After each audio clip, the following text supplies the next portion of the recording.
రాహుగ్రస్త చంద్రగ్రహణం సందర్భంగా 3వ తారీఖు 3వ నెల 26 నాడు సంపూర్ణ చంద్రగ్రహణం సందర్భంగా ఇప్పటి నుండి రేపు ఉదయం 3 గంటల వరకు ఆలయం మూసిపడుతుంది.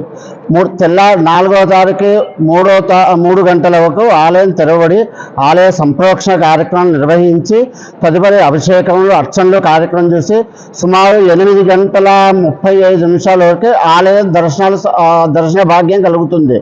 కావున అందరూ దీన్ని గమనించగలరు. గర్భిణీ స్త్రీలు మాత్రము మనకి ఉదయం మధ్యాహ్నం 3 గంటల 15 నిమిషాల నుండి సాయంత్రం 6 గంటల 47 నిమిషాల వరకు జాగ్రత్తగా ఉండవలసిందిగా కోరడమైనది. జై శ్రీమన్నారాయణ.